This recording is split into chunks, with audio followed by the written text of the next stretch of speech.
Right, so welcome everybody to this evening, which is the next in our series. It's the mindfulness of nature and art and also the environment, but I'll go on and explain a little bit about what Maitreya Bandhu means when he's talking about the art, talking about the environment rather.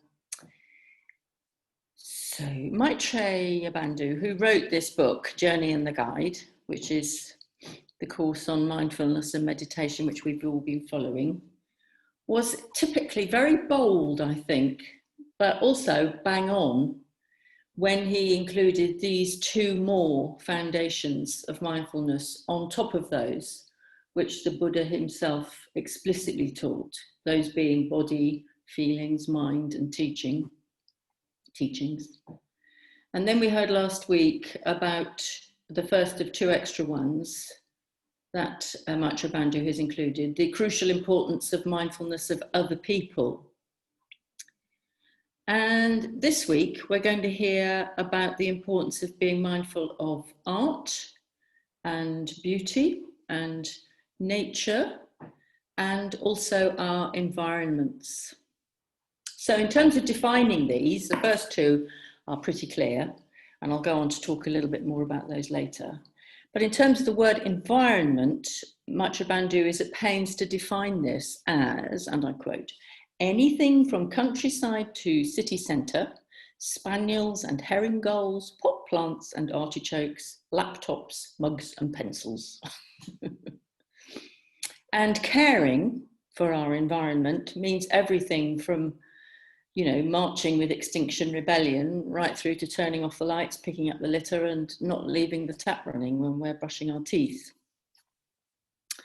And caring for our environment is one aspect of an appreciative awareness of our entire world. And this is, in a sense, what this is about here. In a sense, the whole of the spiritual life could be thought about in terms of just enjoying things, simply enjoying things as they are, simply as they are, without wanting to appropriate them, exploit them, or use them. In other words, simply enjoying them for themselves and taking the whole kind of ego, meing, I'm the center of the process, right out of the picture altogether, just removing it. So Maitreya Bandhu, as you probably know, is a very fine poet himself, and he actually starts this chapter, this exploration, with art and with a poem called Sandpiper by the poet Elizabeth Bishop, which is really a wonderful evocation of mindfulness, and which I think, I'm not going to reinvent the wheel here and try and find something different. It's just such a beautiful poem that I'm going to read it to you. So as we sort of get into the evening here, I want you to just close your eyes and enjoy this and see where it lands with you, see what you make of it, yeah? So just take a couple of deep breaths, sit back, make yourselves comfy.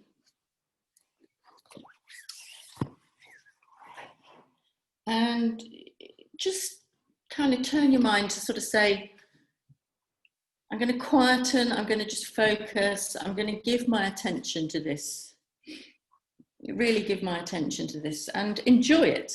Yeah, just for the joy of it. There's a word in the poem I'm just going to explain because I didn't know what it meant.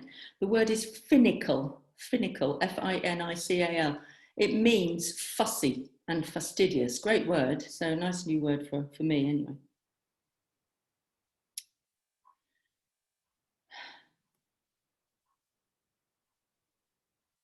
Sandpiper. The roaring alongside he takes for granted. And every so often the world is bound to shake. He runs to the south, finical, awkward, in a state of controlled panic, a student of Blake. The beach hisses like fat. On his left, a sheet of interrupting water comes and goes and glazes over his dark and brittle feet. He runs straight through it, watching his toes. Watching, rather, the spaces of sand between them, where, no detail too small, the Atlantic drains rapidly backwards and downwards. As he runs, he stares at the dragging grains. And the world is a mist, and then the world is minute and vast and clear. The tide is higher or lower, he couldn't tell you which. His beak is focused. He is preoccupied, looking for something, something, something. Poor bird, he's obsessed. The millions of grains are black, white, tan and grey, mixed with quartz grains, rose and amethyst.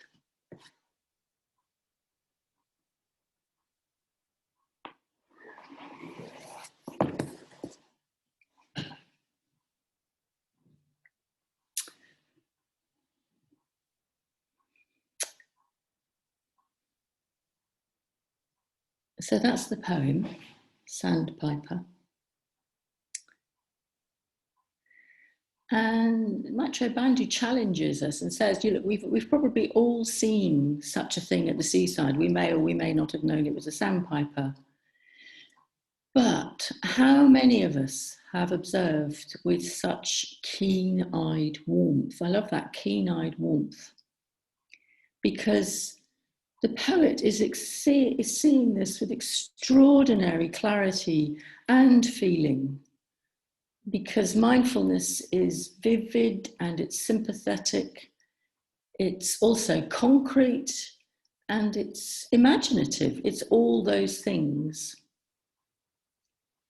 And what's more, in this act of really true mindful seeing, without the ego getting in the way, the division of self and world begins to sort of dissolve, and things that we are witnessing, things that we are observing, things that we are sensing themselves become animated with our own minds. There's a fusion, and there's this shift away from me to me and this in things together. There's connection and there's intimacy, where there is real mindful seeing. So I'm willing to bet all my savings, such as they are, that all of us have had, and probably regularly do have, something of this experience in nature in particular. Perhaps we sought it out, perhaps it came looking for us and took us by surprise. All of us will get it to some degree when we look out at a clear starry sky, or at the horizon across the sea, or into the depths of a dark pine forest. We all get it. We get that kind of shift. It sort of goes along with that moment that we explored when we talked about vision at the beginning of the Eightfold Path.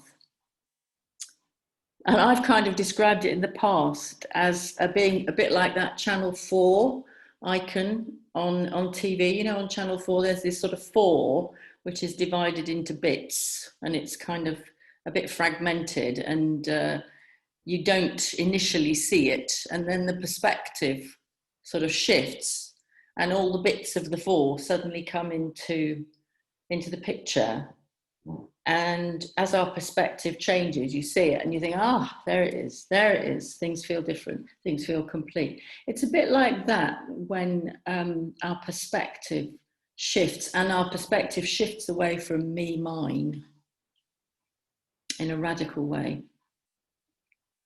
So when we look at nature, at the natural world in this way, when we really look at the tiny details, the grains of sand, but also the majesty of it, the whole wide ocean and the beach, when we let the colours and the patterns and the textures and the sounds and the smells reverberate in our bodies and through our senses, and when we really pay attention to the song of a robin, or the colours of a sunset, or the texture of sand in pebbles in our fingers, then there's this sort of relishing that goes on, and a real deep appreciation and a resonance.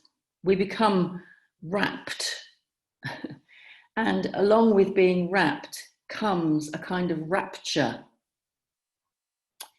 I remember when my little grandson was, I don't know what he was probably about 6 months old, you know, certainly still a baby, but very aware.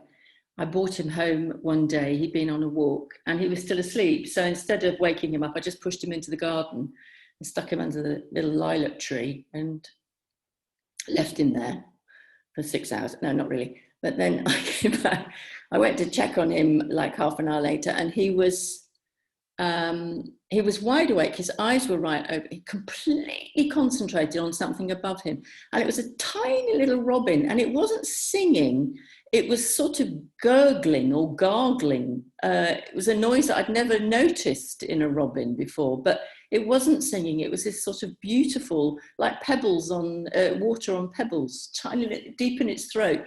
The baby was completely focused, completely awake, and completely rapt by this bird. I suppose at that moment, I kind of saw and heard the bird through the baby's eyes as well. That's the kind of thing I'm talking about. And I think we do have it. Certainly children have it, no doubt about that. And it's like the boundaries of things dissolve and we pick up this sense of interconnection and interdependence. This forest is part of me and I am part of it. These stars are both out there, but they are also in my heart. And this water is washing around me, but it's also washing through me. And my experience of that is that loneliness evaporates because we're just in that place where we just belong to it all. And if we are meditating or we are reflective or our minds are in any way quietened because of our conditions, if life is simple, it's all the stronger. We get the kind of attentiveness that, for example, great wildlife cameramen know and have cultivated with this incredible appreciation and then give us, their gifts. And, in this regard, I was going to tell a little story, which was about, I think one of my most profound spiritual experiences was when my good friend, John Waters, who's a BBC cameraman, took us out one day to West Hay, which of course you will now realise has become sort of super it's actually quite famous, isn't it, for these starling roosts. Well, this was 20 years ago, before the starling roosts became a kind of popular attraction and well known. And John took us out there, but he didn't tell us what it was that we were going to see. And we walked for some distance and sort of set up in a hide at dusk. And, why are we here, John? What are we looking at? There's just this reed bed, and a few ducks around kind of thing. And then, of course, those of you who've seen the starling roosts, and many of us have now, will remember that moment where you start thinking, what is that noise? There's this incredible sort of river rushing through the skies above you. And suddenly there are these black apostrophes and commas and exclamation marks and snakes in the sky. And on this particular occasion, I have never, ever seen it as fantastic as it was that day 20 years ago. These rivers of starlings came in from the north, the south, the east, the west. It was unbelievably splendid. It was just so, so wonderful. And I just remember very, very distinctly being completely and totally transported by it, utterly caught up in what was happening in the sky in front of me. no sense of myself, and no sense of, oh, I desperately want this to go on. I want it to continue. Where's my camera? There was none of that. You know, it was just, whoa, look what's happening around me. And this whole sort of sense experience. And then, unbelievably, this sort of full moon arose in the middle of it all. It was just quite an incredible experience. Absolutely beautiful. I've actually got a photo of it. It's not on the wall behind me. It's in my living room because John took a photo of it and it became one of his best-selling cards that he used to supplement his income. It's fabulous. But I do remember being quite transported to a different level. It was easily as strong as any kind of rapture that I felt in a meditation or a ritual.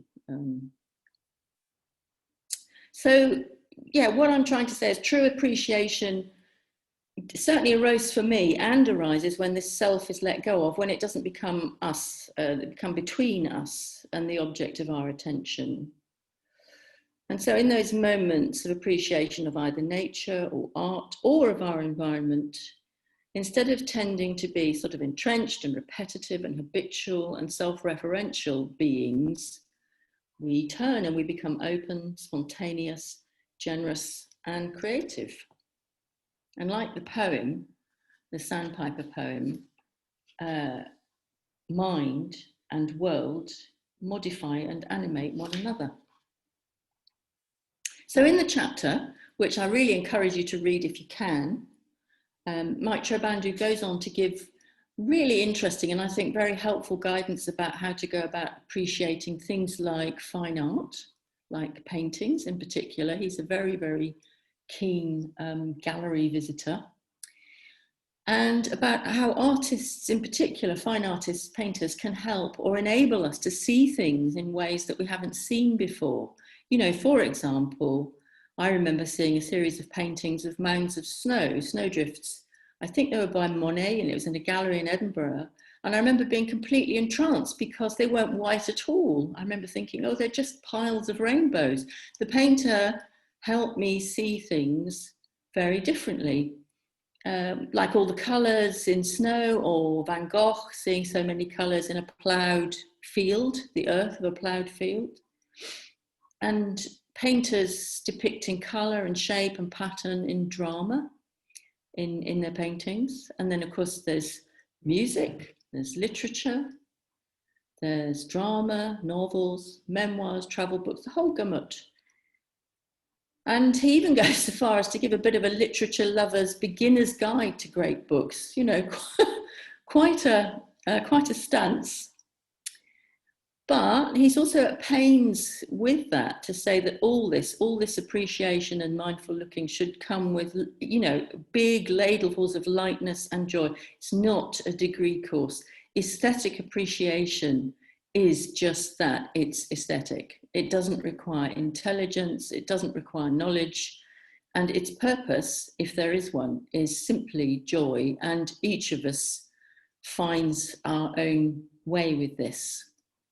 But I think this assertion that he's making, which of course Sangha Bhante, very, very hot on, the importance of art in our practice, in the Buddhist life, is vital, and it's so liberating to think that this can actually be a part, and not a small part, a huge part of daily practice, such a source of pleasure. Anyway, there are two more things to talk about before we head into a sort of a guided reflection around this. And the first follows on from what I was saying about true appreciation, that is relishing. I think Maitreya Bandhu uses the word vidya, relishing things for simply what they are without any kind of add-ons from ourselves, our habits or our needs or our views or that's what the spiritual life is all about. And in relation to this, the Buddha's very ancient teaching, which many of you will have come across and some of you may not, this very pithy sentence: in the seen, only the seen, and in the heard, only the heard. In the seen, only the seen, and in the heard, only the heard. It's a very central teaching of the Buddha's. And if you're anything like me, you'll be wondering about it for the rest of your life. So what is that? What does that mean? Well, there is a great attempt at explaining it. So I'm going to read you the definition. In the seen, only the seen, and in the heard, only the heard. This is experience with nothing left of me added on. It's pure, selfless appreciation. When we see things this way, without describing, grasping, or referring everything back to me, we see with vidya, with true appreciation or relish. And when we see with vidya, the world starts to shine. And then the last point that I just wanted to touch on is also about the Buddha's teaching on the importance of what he calls the difference between wise and unwise attention. And the pith of this teaching is that when we give something unwise attention, negative mental states can arise and often reinforce pre-existing bad moods. Whereas if we give our attention to rubbish, by way of example, if we attend to rubbish advertising or entertainment in quotes that is characterized by violence or depravity or sensationalism, or we keep going back again and again and again to the stories of our childhood traumas, then we must understand that this will condition our mental states. But conversely, if we actually make a determined effort to give our attention to beauty, to meditation, to creativity, to the arts, to nature, our mental states will be conditioned in the opposite way. And to some extent, we can learn just simply to trust that. You know, the kick may not come immediately, but we can learn to develop confidence that if we actually make the effort, there will be a payback, and that payback will be an improvement, if you like, in our mental states. So if like me, you've kind of hovered between whether to watch a documentary on William Turner or the latest installment of, I don't know, Luther or Spooks or something, then you're already very familiar with this kind of territory. And this is not rocket science. It just takes the courage and the determination to stay in the gap, to look at ourselves a moment and say, am I actually going to feel better or worse for doing the next thing? And 9 times out of 10, we'll go for the quick payoff. We'll do the habitual thing with the short-term fix. That's what we do. But this is all about bringing awareness to this moment and very, very slowly turning the kind of super tanker of our habits around and sort of aiming our super tanker, if you like, ourselves at the sunrise instead of at the dark, really. That's actually what it's about. So first step is simply to understand this and to bring awareness to it. So I think, to sort of conclude, I mean, I think I can really say that, you know, this stuff does work.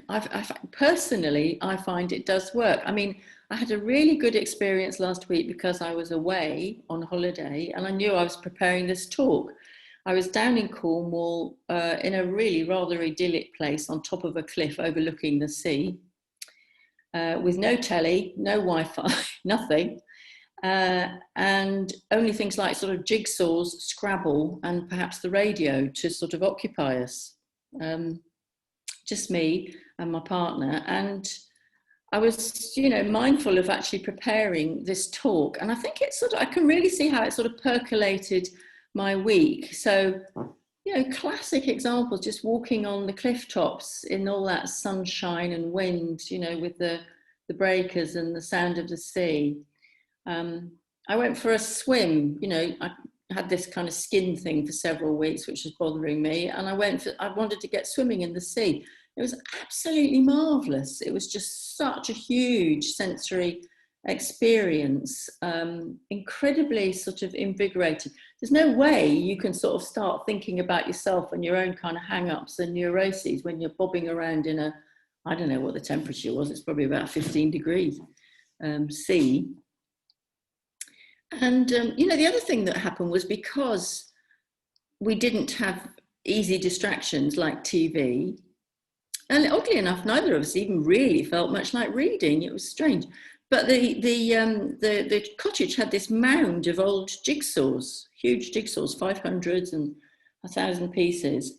And we spent quite a bit of the week bent over, these jigsaws on the big table in the kitchen. And I was so aware of how meditative it is doing something like that, that one of them was of bird life. So it's incredibly beautiful and varied. And I was just aware that you look at the top of the jigsaw, or the picture on the top of the cover, and then the difference between that, glimpsing this, and then after you've pored over it for like 12 hours, putting the thing together, just the depth with which you're really, really seeing every single tiny piece. That is really mindfulness. And I can remember every single one of those birds now in a way that I have never been able to before. So we did a couple of these. We did a couple of still life and cityscape, and it was just great. It was incredibly sort of focused. And one could sort of say, oh, this is a bit of a waste of time. Am I really enjoying this? But actually, in terms of being meditative and absorbing and truly mindful, it was crack on. So by the end of the week, I was in a really, really good state. But it culminated for me on going on a really gorgeous steam engine trip on Sunday over in Sussex, and steam engines, and it was just fantastic. I noticed so much and appreciated so much. We had rainbows, and we had deer on the line, and we had steam and the noise of the engine. It was just a great, great sort of practical example of really being able to give my full attention to something that made the whole experience so intensely pleasurable in a joyful way, just sheer joy being out in the environment in that way. It was wonderful, really wonderful. Okay, so that's all I want to actually say, just for the moment, but I thought we'd continue just with a few minutes reflection before we go into groups and have a chance to talk about this a bit. So again, I'd like you to go back to just making yourselves comfortable, perhaps setting yourselves up for a bit more of a meditation this time, just for 10-15 minutes or so. Okay.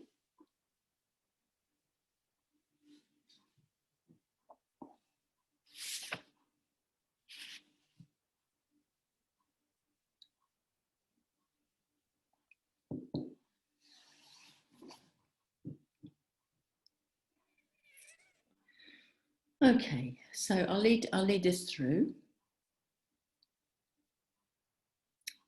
So yeah, close your eyes and just relax. Take a few deep breaths. Let's do what we've been learning to do these last weeks, going through these stages of mindfulness.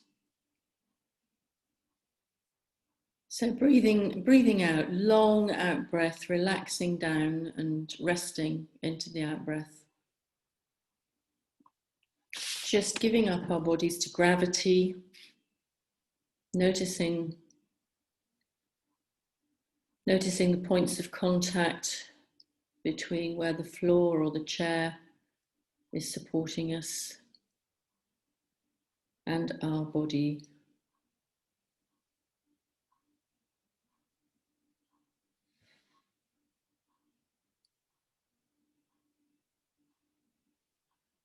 And really taking a little time to sense into what's happening there in the body.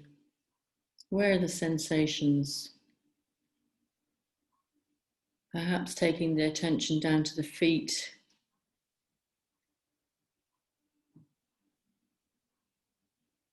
Sweeping through the feet, noticing any areas of warmth or cold, or tingling or itchiness, anything, just bringing your attention to it a little bit more deeply. And up through the legs, the knees, the thighs, the hips, pelvis. Relaxing on the out breath. And on the in breath, sensing an alertness, uprightness. And then up through the abdomen. Taking a few moments around there, can be so many sensations, especially anxiety or joy, and the diaphragm falling and rising, the ribs, and the lungs, just really enjoying.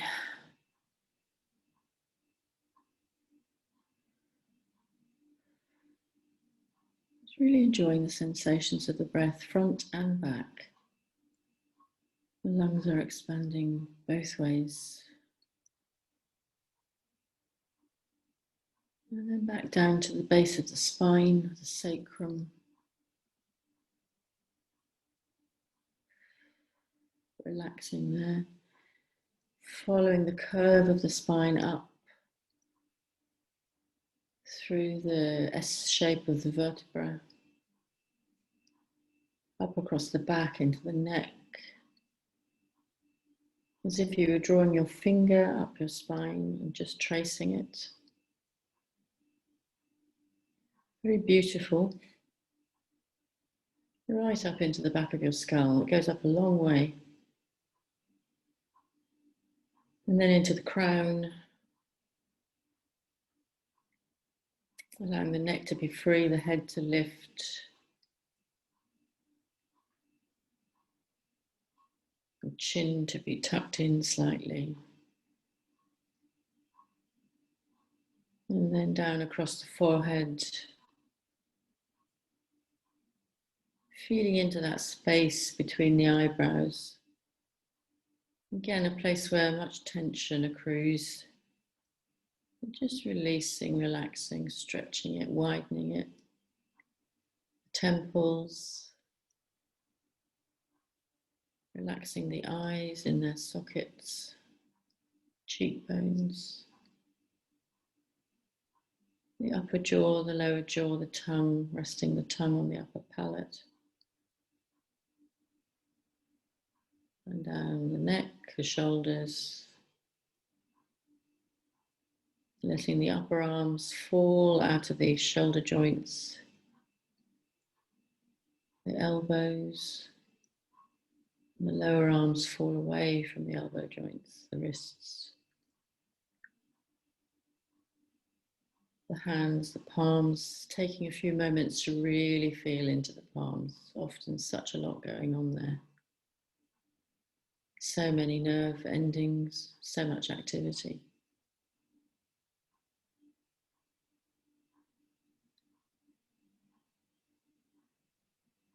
That's taking a moment to appreciate them, everything that they've done today.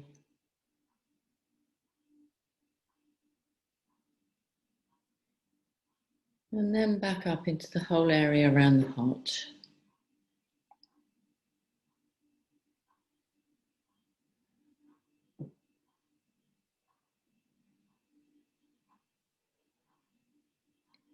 And shifting our attention a little to exploring Vedana, feelings in the body.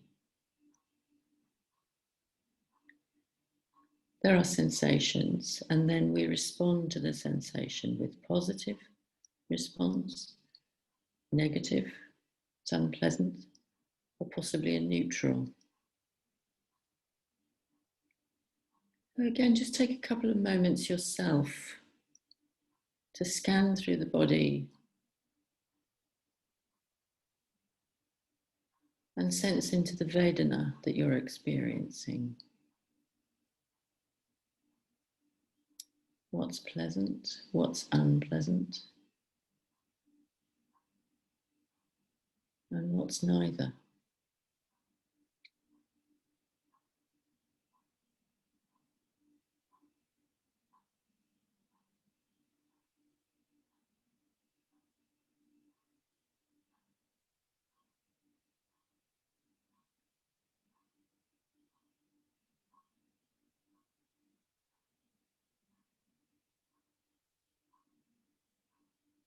And now that the body is quietened, perhaps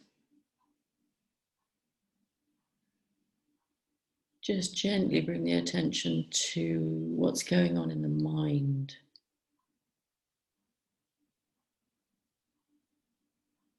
What's arising here?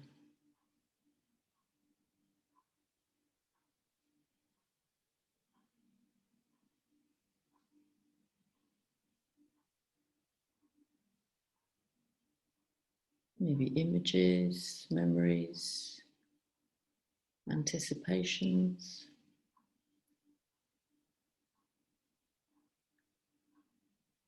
stories.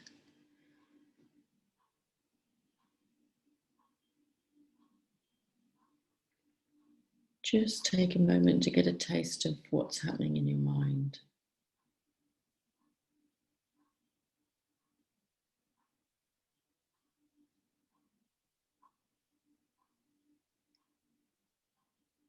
What's your mood? What's your emotional tone?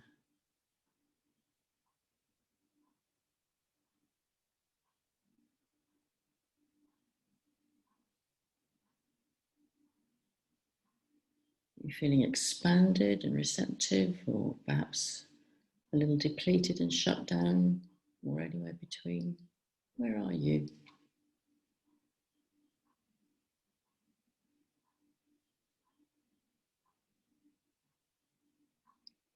So just bringing a gentle interest to everything that's going on.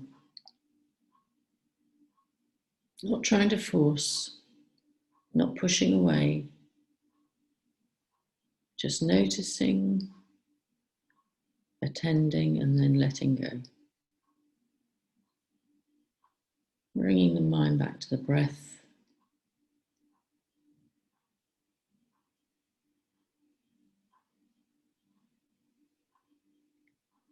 If that helps you as an anchor.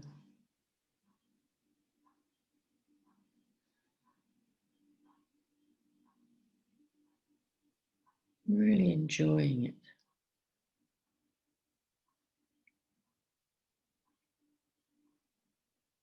Because it is a relief after a day of activity and mental chatter.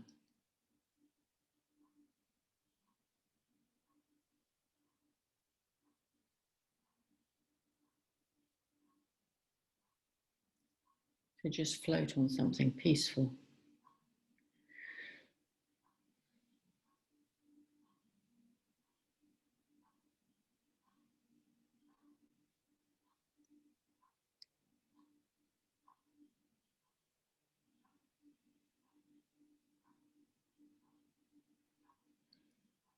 And now turning the mind a little to become more reflective.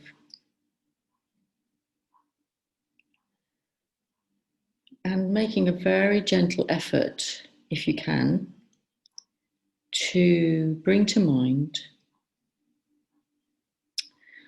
either a place or an experience in nature, a place which you have loved or love, and where perhaps your sense of self fell away.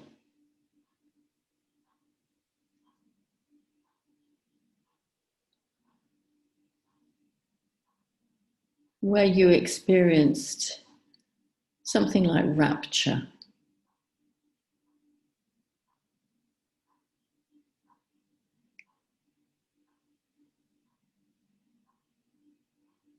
It might be a treasured memory that you go back to.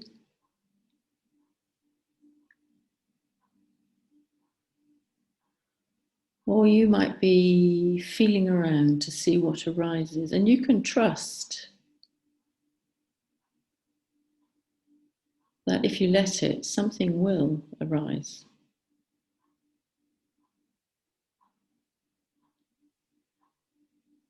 It may seem simple or maybe even banal.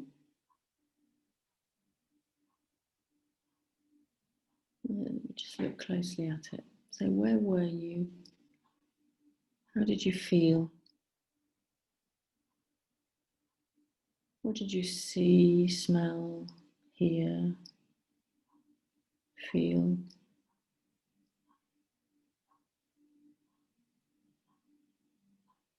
What were the colours, sounds, smells, shapes?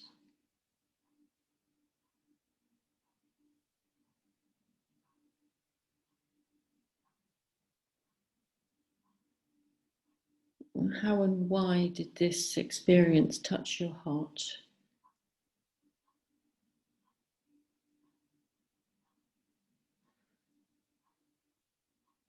And how did it leave you?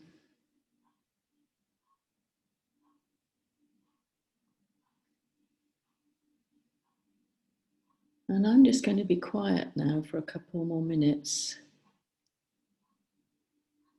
to allow you to just perhaps go a little deeper with this.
And now gently bringing that reflection to a close in your own time.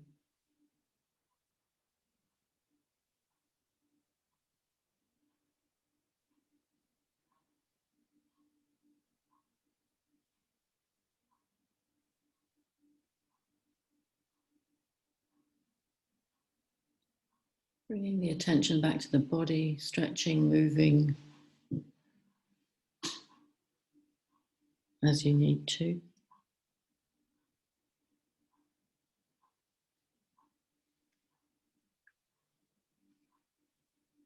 Hmm.